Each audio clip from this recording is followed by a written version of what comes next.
This is James from Visenya, and what the fuck's the name of this podcast again? No. You don't even know the name of the frickin' podcast? Oh, my God. Hold on, I got you. Hey, what's up? This is James from Visenya, and you're listening to the Brutally... Hey, what's up? This is James from Visenya, and you're listening to the Brutally Delicious podcast. Brutally Delicious!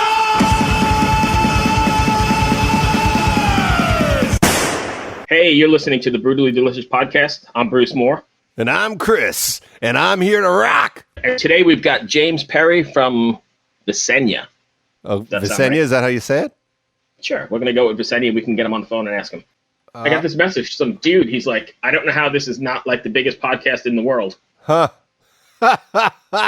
just like some random dude left me this message. I forwarded it to you. It's in your messages somewhere. Man, I didn't see it. No, that's cool. Yeah, so somewhere along the way, he commented on like the Pippers platform or something. He was like, this is the best podcast ever. I don't know how it's not huge. I know we talked about it and you were away, but did you see I hooked up with the psychologist? I did, yeah. So the dude is from, this is going to crack you up. The dude is from England, okay. And I sent him a message because I found the research online, and he got right back to me. He's like, I've been a big fan of your cooking show. I listened to the podcast. I'd be honored to do this. I'm like, holy shit. We're just a bunch of smucks drinking coffee trying to talk to people, and this dude's like so into it. So hey, I'll dig it, man. I'll take whatever we get. They remind me a lot of a Vancouver band called the Veer Union. Oh, I love the Veer Union. Well, here's something funny. That was my first interview doing. Go ahead. The Veer Union? Yeah. So my first interview ever, when I started working with Piggery and Outer back in like 2004 or something, was the Veer Union. They played at some little club here. The black dude, Crispin, is their singer. Yeah. Crispin's a great guy. Yeah. I started playing with him when he was a drummer in a band called Chickpea. That's funny. Yeah. And it's funny now, though, because they're still around, but they've gone through like he's the only one left out of the original band. Yeah. And Ricardo is a good friend of mine. He's their current drummer. They just played. Really? They just played in Winchester last week. But I'm like, oh, wow. Am I going to drive all the way out there to see these guys? I'm like, nah. That's like 2 hours from you, right? Yeah. And the last time they played at the soundstage, I was out of town. So I was like, I want to go see them. But they'll be back, I mean. Yeah, those are my first interview. I don't know. In fact, I have a picture somewhere. Both of my kids went, and they were like tiny. Yeah. Their new stuff is quite good. It's a lot better than their older stuff. I tell you what, their debut, or I guess it was the first one I heard, I liked. Yeah. It had the single like The Final Moment or something on it. It was really good. Yeah, they had a good stage show too. Chief, their manager, is really big on that. He manages Nickelback and a bunch of other bands. He managed another band called Jet Black Stare at the time. And so it might make sense then, because I actually saw them with Theory of a Dead Man, which is another Canadian band, right? Managed by Chief, yeah. That makes sense because they're like a very Nickelback-ish kind of. Yeah, Nickelback's also managed by Chief. And Chad Kruger signed Nickelback. Yeah. But so I saw not Theory. Who were we just talking about? The Veer Union. Veer Union opened for Theory down here, and it was pretty cool. Yeah, no, good band. Crispin, one thing I'll say about that guy is he never fucking gives up. He is just on it all day long. Like, he doesn't stop. You know, like he lost his record deal. He lost everything. He lost his band. He's like, well, time to make another record. Right. Let's get back in the van and cruise. I mean, they're not even in buses, and he ain't getting any younger, but he's still at it. That's impressive. Yeah, no, he doesn't quit. Same with their drummer, Ricardo. That guy doesn't quit either. The first time I recorded Ricardo, I was working with this producer called Murray Yates. Mm-hmm. And I don't know if you heard of his band. It was called 40 Foot Echo. They had like a huge. He has a gold record on his wall for some Lindsay Lohan movie that his song was in. But whatever, man. Gold record is a gold record, right? He's a super nice guy. He actually produced my last song as well. But just a super nice guy. And Ricardo was the drummer that he was using for everything because he played in 40 Foot Echo at the time. Right. Yeah. So just to quickly change topics. What do you think of the new Rammstein album? Here we're going to disagree again. I saw your posts, and this is going to be another Gojira sort of thing. I listened to it, and I go, I don't know. I have no idea what to think. So I've never been totally on board the Rammstein thing anyway, maybe too industrial, but I don't get it. There's a new one, the new single that's out. They're playing the hell out of it. I don't get it. I know you do. I saw your post. It didn't blow my mind away. It's not something that I want to listen to every day. I just like the message of the video. Oh, yeah. Okay, I can get with that. I thought you were on board with the whole Rammstein thing. Oh, God, no. I don't know what to think of them. I love Rammstein, one song at a time. I can't listen to multiple songs because they're all the same. So I know people love them and they're huge, and I'm not taking anything from them, but not my thing. Yeah. However, Liquid Metal's been playing the shit out of the new Death Angel, and boy, is that fucking good. Oh my God, that is so good. I think it's Humanicide, right? Yeah. What's what station are you talking about? Liquid Metal? I listen to Liquid Metal on satellite radio. Oh, I don't have satellite radio. Oh yeah, it's on like 24/7. Oh, I gotta get it. Do that. No, I can't live without it because that's where I pick up all this new stuff. Like I caught that new Death Angel and was like, holy fuck. No, those guys are constantly pushing the envelope on thrash metal. It's like, if I look back at their history till now, it's just how do they just keep getting better? You know, you think right.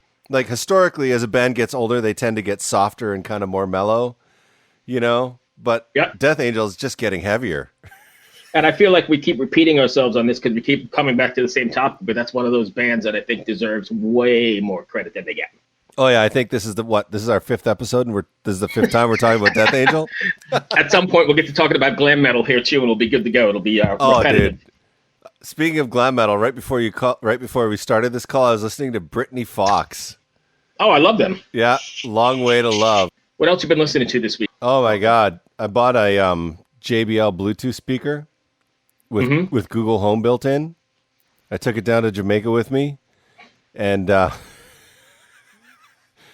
me just say that I had the guy that brings beverages to the room. I was paying him to just keep a flat of beer in my fridge at all times. So 24 beers. I saw your post. All the time. And he was just like, I'm Elvis, I'll take care of you, man. I was like, all right. So I was just paying him to keep my fridge stocked with beers. And one day there's no one at the pool except for my wife and I. And I was like, okay, listen. Because we had we had like a swim up pool. And it was pretty far away from the main pool. So I was like, okay, we're just going to listen to some metal because no one's here. And I just hit on, I couldn't get any music down there except for YouTube. So nothing's allowed down there. No Spotify, no nothing. You hit play, it's like, nope. Can't. Seriously? Oh, yeah. You're not licensed to listen to this in Jamaica. I'm like, oh, my God. Wow. So I had YouTube because YouTube has everything. So I just typed in metal playlist, and I'm just blasting everything from like Alice in Chains, Gojira. That's where I heard the new Rammstein song. So were you playing anything good? Well, you know, that sounds like dentist music to me. There's some Bryan Adams that popped up, you know. Oh, I can take Bryan. You know, Bryan Adams is playing here with Billy Idol. Actually, he's playing by you in Bristow. Yeah, he is. Yeah. I think I'm going to go. I asked my wife, do you want to go? She's like, I've seen Bryan Adams like every year of my life. Do I really want to go see him again? I was like, but you're not going to see him in his hometown. You're going to see him in D.C. You can see the difference. I've never seen him. Is he pretty good live? Oh, dude, the guy's amazing. And he brings out the best session musician or studio musicians on the road, like world-renowned musicians. His band is sick. And they're well-rehearsed. Yeah, I like him. Bryan Adams has a reputation for being extremely organized and well prepared. Anyways, while I was playing that metal playlist in Jamaica, it turned into like this alt rock 90s stuff, and they were playing like Melvins and that's not bad. Alice in Chains and Nirvana and like some cheesy bands too, like Soul Asylum and. So, I mean, Soul Asylum, if they're playing Runaway Train, I can get with that. Yeah. And then they played, it was just going on and on, Green Day and all this stuff. Anyways, it turns out as the metal is coming on and playing, there's this girl that comes out and sits on the patio. And she looks like she's like in her mid-20s maybe. And I'm like, oh, God, I don't think she'll probably like this. But I'm not shutting it off unless she asks. So I turn it up a bit, and my wife gives me the evil eye, like, what are you doing turning this up? This is so offensive. Anyways, the girl starts tapping her foot. Oh, really? And so then, they weren't too put off. They weren't too put off by you. no, and then the music stops because YouTube made me like every 30 minutes is like, "Are you still here?"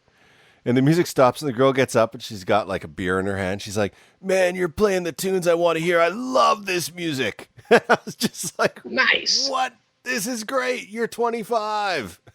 Chris, meet James. James, meet Chris. Hey, James. Hey, what's going on, guys? Not much. Not a thing. Just kind of hanging out.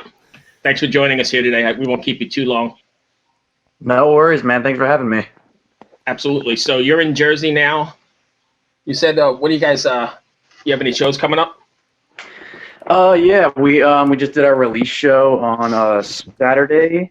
We did that in Bound Brook. We got a house show coming up on this Saturday in Union, and we have one in July at a bar in Dunellen. Oh, cool. So you're staying fairly busy. Oh yeah. We're just trying to push however we can. You know, we're sending out to like radio shows and or at least I'm trying to send out to like Sirius XM and any local stations we can get on. We're just trying to play some shows for the EP around. Awesome. So me and Chris were talking here before we got on. Can you give us the pronunciation of that name? Is it Visenya? Visenya, correct. Oh man, I got it wrong. Bruce, you were right. I'm always right, Chris. Hey, unless it comes to Rammstein. What did All right, what did you, James, Chris, where what are did you on think, Rammstein? What did you think it was pronounced? What's that? How did you think it was pronounced? Visenya. That's close enough. He's Canadian. You got to forgive him. Well, I was looking at your Bandcamp page and I saw the hashtag New Brunswick. So I was like, well, maybe there's a Canadian in there and it's some weird Eastern thing. I don't know. Nah, that's New Brunswick, New Jersey. Ah, Yeah. I had no Not idea. everything revolves around Canada, Chris. No, nothing revolves around Canada. That's why it's so crazy up there. All right, so I got to go back to my original question then, since you brought it up. Where are you on Rammstein or however you want to pronounce it, James? Rammstein? I don't know. What do you mean? What do you think of the new single? The band, right? Yeah. I don't know. I know of them. I don't really listen to them though. Well, you should probably keep it that way. I think you'd be much better off. Sorry, we have this ongoing thing, and Yeah. Chris kind of likes stuff that's not, well, I guess that good. No, damn. Hey, man, come on. I like Visenya. There you go. there we go. We have that He's all right. He's all right in my book. Even though he's Canadian? Yeah, that's cool with me, bro. Hey, man, stop bashing the Canadians. We don't do anything. We sit up there, we legalize weed, and everyone just relaxes. That is true. Man. All right, so James, when you guys are writing your songs, I know I ask this almost every time, and Chris probably already knows what's coming, but are you guys writing using technology, or are you writing like all in a room, banging things off each other? A little bit of both, actually. At least we use this program called Tabit.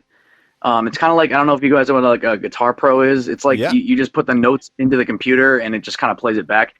So we all sit around when we're all together, when we're doing a writing session. We do sit around. We do have like 3 or 4 guitars because we all actually play guitar a little bit. So we get some guitars, we're getting some riffs off, and then like if someone plays something cool, we're like, oh cool, let me write that down. Let me see what that sounds like. Put some drums in there. Maybe put some bass in there. Maybe I'll come up if someone comes up with like a guitar riff. I'll come up with like a hook over it or a vocal melody over it. And then sometimes we just write on our own and send each other like voice memos. I like to write with Tablet a lot. I'm not really that good at guitar, but I like to use it as like a writing tool. But we do a little bit of both.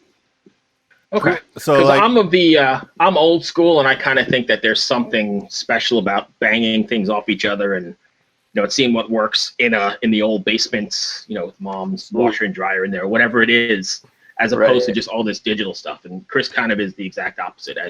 well, I'm not really the opposite. Like when I started out as a musician, I was in a room with a bunch of dudes banging out hard rock.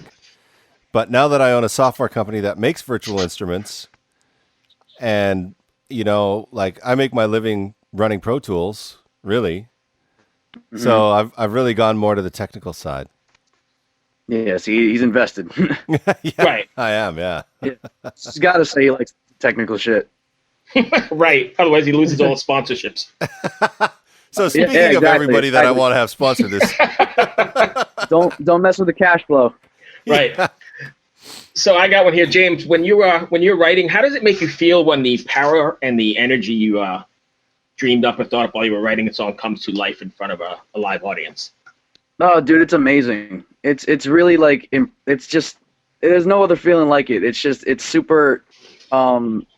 It's also humbling, and it's kind of like it feeds into the ego a little bit. Like, yeah, I wrote this, and people like it, and everything, and people were vibing. Especially because like I think I got that feeling for the first time in this band, at least when we played our last show, because the song we released a music video for like a couple weeks back, song "Simple Conversations" is track 3 on the EP, and people were telling me they like really like that song, and then when we played it, they actually sang the hook back to me, and I was blown away. I was like, wow, this feeling is really incredible, and I don't ever want to stop doing this. Right. So it's like a great big payoff, right? Oh, hell yeah. how do you prepare your voice to go on stage? Okay, so I try every day to get my regimen going, because that way I'm always prepared if anything happens. Yeah. You want to condition yourself obviously to get in good habits of not, even though I've done it like 6 times already, clearing your throat. That's really bad. What I do is I kind of like stretch, make sure the back is all stretched out. You gotta kind of stretch the neck, the tongue, the throat. You gotta stretch all that, massage it, and then I just do some vocal scales and warm ups. I have a couple go-to songs that I sing. Some Panic at the Disco, Ed Sheeran, Craig David kind of stuff, and then I just go into it. So just kind of stretch, warm up, and make sure to drink plenty of water, stay hydrated. Caffeine is bad. I try not to drink that much caffeine, especially on show days. Man, I could never be a singer then because I'm on my 3rd pot already this morning. No wonder he doesn't like good music. Yeah, I love caffeine though. I mean, like I just try on show days, especially there are a couple of days leading up. I'm like, I can't do it. It dries the throat out and everything. It's just a bad time. Cool. So it sounds like you've taken vocal lessons before. I have actually. About a year ago, I was studying under Steven Schnerman. He's out of Cranberry, New Jersey. He studied at Juilliard and everything. He was actually a friend of mine's father. We got linked up somehow, and I had to stop because they're super expensive. But I did it for about a year, and I think that it was super super beneficial, and I learned all that I could, or that it was really, like I said, beneficial to me, at least only doing it for a year, but I learned a lot of really valuable lessons and tools that I could use to at least enhance my singing and where I want to go from here. So shout out to Steven. Well, one thing that I can, even a year is going to teach you how to like be able to sing through a set multiple days in a row, you know? So I often meet singers through recording, and they're like, I don't want to take vocal lessons. It's going to ruin who I am. And I was like, no, it won't. No. It'll just make you better in the long run. Like if anyone wants to sing, I mean, it is expensive, but I just definitely recommend finding a teacher that like can definitely work with you and knows at least like how the voice works. Just let them guide you, show you the way. Oh yeah, the first voice lesson I ever took was with this Russian guy who defected. He was an opera star in Russia, and he defected in the 80s to Canada, and he was on tour, and he was training like what was that band? It was a boy band called O Street, or I can't remember. Anyways, that's what his big breakthrough was, and my publishing company at the time sent me to him to learn to sing because I couldn't sing. I was terrible. So they were like, you write good songs, but you're terrible. So I go see this guy, and I was like, yeah, you're going to ruin me, man. The same old. And he goes, watch this. And he just belts out the E. He's just like, me. And the whole room just blew up. And I was just like, okay, I'm good. Let's learn. That was a great story, Chris. Yeah, great story about the Russian defector. Hell yeah, man. and the boy band. Yeah, The boy band. I like when he like cut that dude's throat. Yeah, that was crazy, yo. Right. I can't believe he even said that. That wasn't even on the record. You can't say that. Here's the tag for this show. It's Russian defector, boy band, and slicing of throats. Yes. metal. You can't be any more metal than that. So, Hey, James, I'm looking at your Facebook page, and on top of making pretty catchy hooks, what's your favorite SpongeBob quote? Oh my god, dude. I don't know. I'm the only one. The first one that. The first one that comes to mind is. Oh, I can't even remember. No worries. Nah, don't put me on the spot like that, bro. There's way too many. I can't. There's a good one for every situation, I would say, but right now I'm completely blanking. So you don't got a good one for the boy band, Russian defector, throat slicing Canadian?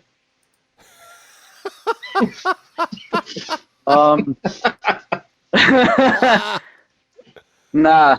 No, All right. it's like that thing. It's like that thing when someone tells you, "Yo, like you like music. Well, what's your favorite song of all time?" It's like, "Yo, there's way too many songs. I can't." You know what I'm saying? Like you just I blank. agree. Yeah. It's like, oh man, all of them. So what All right, is your James- favorite song of all time? No, I'm just kidding. I don't know. All right, so I'm going to James, answer I that recommend actually it. because I probably have one. What? I absolutely think the best metal song, hands down, ever is "The Last in Line" by Ronnie James Dio. Okay. I'll have to check it out. Absolutely. I like mean, that. Epic. I'm sure I know it, but Yeah. you know, hey, did you guys ever see that Ronnie James Dio record that he cut in the '60s? It's like this like doo-wop record. You ever listen to that? No. Oh No. man, I got to send it to you guys. It's so funny. I'm like, there's no way, but it's actually Dio singing doo-wop in the '60s. That's interesting. He had a record deal. All right, so James, I'm sure you don't know too much about Chris, but he's just new to the metal scene. That's why I forgive him for not knowing "The Last in Line" because that's like the ultimate and classic. I mean, we're one and the same there, buddy. Yeah, Oh, come on. Yeah. Both of you need to go Google that as soon I'm as you not- get off this podcast. I'm going I'm to. not. Yeah. No, I know. You gotta send me some links. No, I'm not. I'm not gonna much of a flood the classic. inbox. Yeah, I know. You're not into All right. classic metal, you're saying?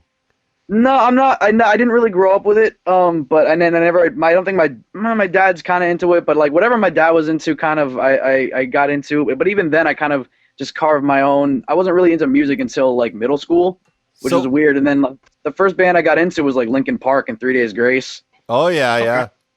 Yeah. 3 Days Grace, from good the- Canadian band, eh? They are Canadian. You're right. What do you think of their new singer compared to the old singer? I haven't listened to them since their third album. Cool. Then you So, don't need to I don't answer know. that question.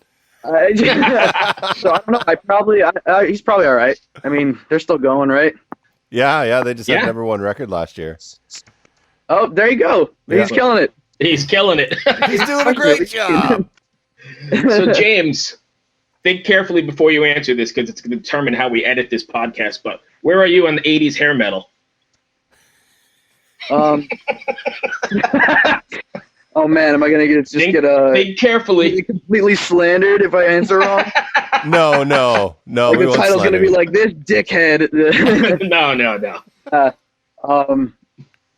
I mean, I don't really listen to it. Okay, good answer. I know. It had its place and it was super influential, and I'm grateful for it ever existing. But I'm not really like into it like that.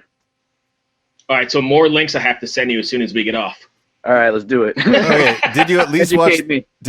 watch The Dirt on Netflix? No, what's that? Oh, you're killing me. This is You're killing me. sacrilegious. This is sacrilegious here. Okay, it's the story of Motley Crue. Oh, okay. You have to watch it. Yep, and I lived through it. It was pretty accurate. Why? Sell me on It shows you how not to be a rock star. it. Okay. Oh, okay. Don't do heroin, right? Yeah, Exactly. stay off the All that heroin. excess from the 80s. I got that down. Don't Yeah. have sex with your A&R manager or with your A&R's wife. You know, things like that. Right. Oh, okay. All right. All right, so Step one. James, I know you probably think this is a completely ridiculous podcast here, and you didn't like to be put on the spot, but I'm good at putting people on the spot with some questions randomly out of nowhere. That's all good. Shit is fun, man. All right, so you ready? Yeah. If you were a pizza delivery man, how would you benefit from a pair of scissors? If I was a pizza delivery man, how would I benefit? What the fuck? I'm sorry. I don't know if I can swear, but I've sworn a couple You can times. swear all you want, dude. Fucking right, you can. That is the wildest question, dude. How would I benefit from a pair of scissors? Pizza delivery man. I don't know, bro. Dude, what the fuck? I'll answer it. I'd cut the crust off. Yo, someone else give me an answer, because I don't know how to answer this question. I'll cut the crust off. There you go. That will take that.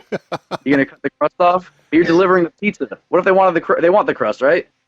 Yeah, but I think the crust is the best part, so I'll cut it off and eat it for me. Yeah, you're weird. You like all this weird metal. Sorry. I got throwing some fucked up ones just for the hell of it. I mean, if pizza's not sliced already, I can cut it that way. Okay. There you go. See, And then I can put it back together so I can sneak a slice myself. I don't know. All right. So James, just so you're aware, this podcast is more about having conversations than it is about like where did you come from? What are you doing? Little things like that. It's all good. It helps people kind of get to know you as They a know person. that I'm not, they can tell that I'm not like clever enough to think of a fucking answer to that question. It's all, Like off the top of the But head. you know what? I applaud you for it. Like, what the fuck kind of question is that? And you may get off the phone and think, boy, that guy was an asshole. I'm never going to talk to him again. And I'm sorry, but we just kind of have fun. No, yeah, dude, this is fun. This is fun. I guarantee it's one of the weirdest interviews you've ever done, or probably will ever do. Fuck yeah, dude. Like, yeah, if I get interviewed again, what's the weirdest question someone ever asked you on an interview? I'll just re-ask it to them and see what they say. Dude, I asked that question to David Draymond from Disturbed. What did he say? He just looked at me like I was nuts. And then he said he would cut the strings off the pizza boxes. I don't know that there's any strings on pizza boxes, but that was off. Where the fuck is he from? What? I don't know where Disturbed is from. They're but so that worried was his about their answer. pizza boxes getting stolen. They gotta put strings on them. Like, I'm just gonna be thinking about this question the whole time. you're gonna Well, get. I got one more for you. Are you up for one more or no? Yeah, hell yeah. All right. So, how would you describe the color yellow to somebody who's colorblind? I'm looking at Chris, and I don't know if you have your video on, but Chris is gonna fall out of his chair. They're blind, right? So they can smell like really well, probably. No, they can see. They're colorblind, so they can't see yellow. Oh, you're right. You said colorblind. Sorry, not blind. Okay, yeah, okay. I just tell them to get really dehydrated, take a piss, and then smell the toilet bowl. You know what? That's absolutely the best answer I've heard. That's perfect. I've always thought of that when I ask that question. Everybody comes up with weird shit, but that's the perfect one. Hell yeah. That's the color yellow. All right, man. I apologize for the fucked up questions. What's the Chris, what color do you got? yellow? It's a dehydrated piss. Oh, not the sun, not That shit warm. is- It's Right. just a dehydrated piss. Right. The most obvious is the sun in the sky, but we're gonna go with the piss. That's all right. No, the sun is white or orange, or it's not yellow. All right, Chris. I'm gonna turn it over to you because I'm heading down a dark path. That's okay. You can go down that path. I like it. It's fun. So, we'll bring it back to your band here. Where can we Oh check? yeah, that's why we're here anyway. That's right? why we're here. I guess we should probably talk about it. I completely forgot too, guys. All right. Cool. What are we talking about again? How do I pronounce my band name? Shit. Oh yeah. Okay, so where can we find your band? Visenya is everywhere. We're on Spotify. We're on Apple Music, iTunes. We got a YouTube channel. We make I don't know if you guys saw, but we make stupid promo videos. We made one for our release show and the pre-orders of the CD, and then we made one for our music video. And it's just because I do like photography and videography. So we're a bunch of silly dudes. So we just like came up with a really rough, like loose script. And we were like, this is going to be fucking retarded. Let's like just make a dumb promo for it. And we shot it and I'm in it. And then I edited everything. You guys should check those out. They're on our YouTube page. But yeah, we're on Facebook, Instagram, Twitter, all that stuff. At Visenya Band. One word everywhere. Is there a song you would recommend people? But just Sorry, wait. Go ahead. Before we go further, how do people spell your band name? Just so, because if they're looking for Visenya, they may spell it in a strange way. Who knows? Yeah. Visenya, Visenya. And also, we have vocals. There's another band. I think they're Canadian. Fucking bastards. I think they're a duo from. I'm not trying to push them, but I think they're like a duo. But they're instrumental, and they have the same name as us. But we were there first, and we got vocals, so that's how you know to tell us apart. Fuck And you those got to add the Canadians. band at the end of your name to find you, right? What's up? Yeah. Got- Visenya band, one word. Yeah, that's our Gotcha. handle on everything. Yeah. Cool. Go ahead, Bruce. So, what would be if somebody wants to become acquainted with you guys today? They're hearing this podcast and they made it through all our dumb shit, and they want to hear you guys. What song would you recommend, or what video, or what's the best way to get introduced to you? All right. So I think the EP is a little eclectic. So if you want like a more like smoother transition, like if someone's not really into like harder rock, start with the song "Simple Conversations." We got a music video for that one. That one's a little more like it's got like the poppy vocal hook. It's a little lighter, but it's still upbeat and fun. And if you're into like a little bit of the heavier stuff, try Revisions. That's the last track on the EP. Okay. Yeah, it's a little more heavy, a little more melodic. Cool. All right, perfect. Anything else, Chris? No, I'm good. I really appreciate you taking the time. This is James from Visenya, and you're listening to Simple Conversations off of our debut EP, Commonplace. I definitely think people should be checking out Visenya. Absolutely. I mean, he seems right down to earth, and it sounds like they're working their ass off to try and get out there. Right, and we're going to cue this song up here for all you to listen to, so give it a spin, and go check them out at visenyaband.com and everywhere else you can find them on social media. Rock on. Where are your words?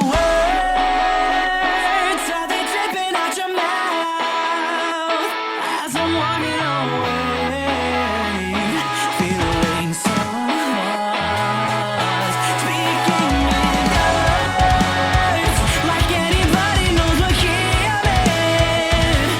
As I walk and as she talks, like I'm the only one who needs to calm down. Your inner monologue's got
out there. Yes, hello out there, everyone. I'm Hal Schwartz. And I'm Flynn McLean. Together we host None But the Brave, a podcast dedicated to the music and career of Bruce Springsteen. Bruce and E Street Band are on tour right now for the first time in 6 years, and we're taking a detailed look at what's happening on stage in our bi-weekly episodes. We've also been recently joined by some very exciting guests, including rock journalist Warren Zanes and Stephen Hayden, Backstreet's Magazine founder Charles Cross, and Barstool's Kirk Minahan. If you're a diehard Springsteen fan, this is the show for you. So please subscribe to None But the Brave on your favorite podcasting platform, and we hope to see you further on up the road. Thank you so much. We'll be seeing you.